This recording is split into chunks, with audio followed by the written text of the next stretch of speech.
Yes, the eyes of the world have been on London after King Charles III and Queen Camilla were crowned at Westminster Abbey. What a historic ceremony it was. We really haven't seen anything like it since his mother's coronation in 1953, 70 years ago. Let's head to Buckingham Palace and Pete Stefanovic. Pete, it was quite a day. It sure was. It was great to witness. I feel privileged to have been able to witness that, and I've seen a few of these big events in the United Kingdom. Timmy, good morning to you again. And a spectacular is a pretty apt way of describing things today, and there were three stages of it.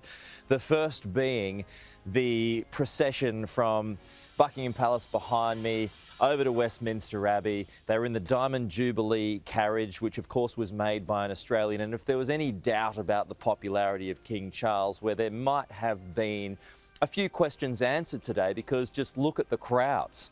Despite the cold temperatures, despite the rain, it had been constant for about 24 hours.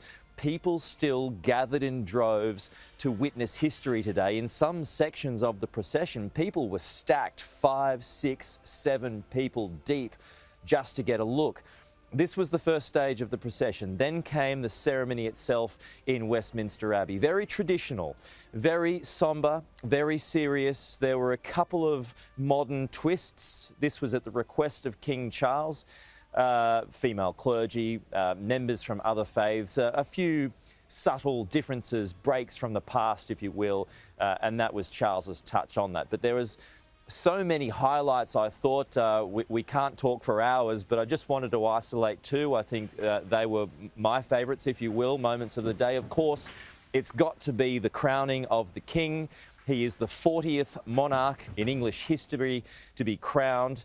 And this tradition dates back to 1066, by the way, of William the Conqueror being the first, but Charles being the latest in the line. So here was that moment.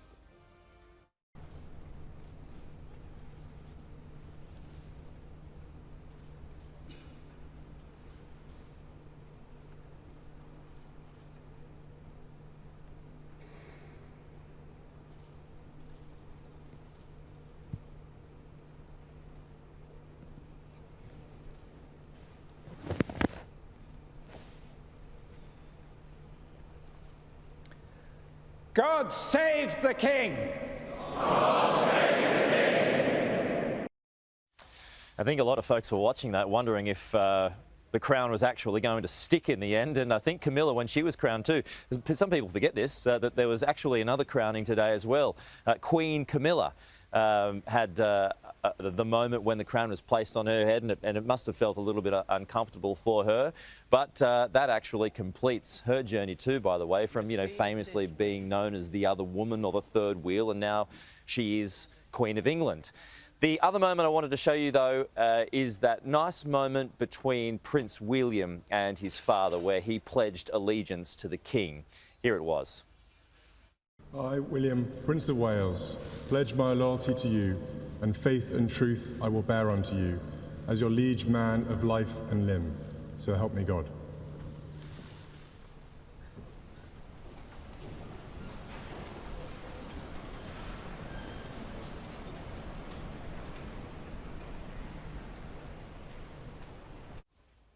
Yeah, well done, Charles said. So that was the ceremony. Then came the spectacular again. So we spoke about the first leg from Buckingham Palace to Westminster Abbey. Well, the return leg from Westminster Abbey back to Buckingham Palace was just as spectacular. It was bigger, it was longer, it was louder. There was the separate carriage, the Gold State carriage, which has been transporting kings and queens for more than 260 years. When Charles and Camilla got back here, there was the moment on the balcony, and quite a great picture too, when the crowds were allowed inside the Mall and were able to go up to the gate behind me to see that moment.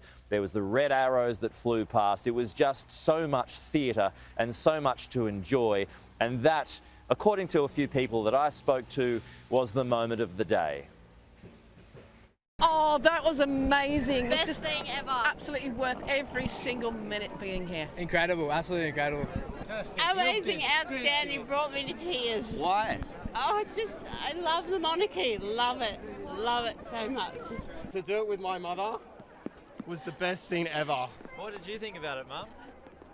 I keep having to pinch myself. My dreams have come true. I cannot believe I'm so blessed that I have been able to fly from Australia to see this. I really enjoyed this experience. I liked seeing the royal family going all around the place, and the enjoying part when the airplanes and they came and did the rainbow.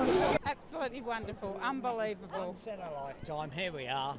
What did you think of it? Enjoyed it all, yes. The pomp and the pageantry of only England can do.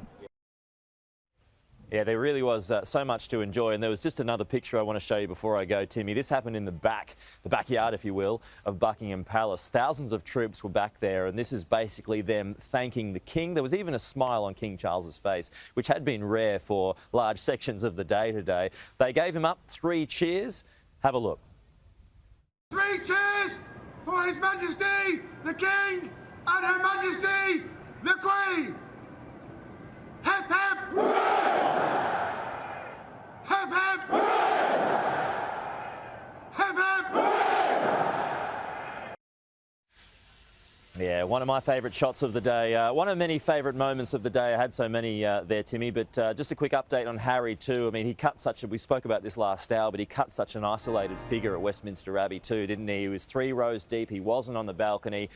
According to report, he arrived here last night. According to reports, he's already left on his way. So he spent less than 24 hours in London before leaving. So a quick update on Harry. Thanks, mate.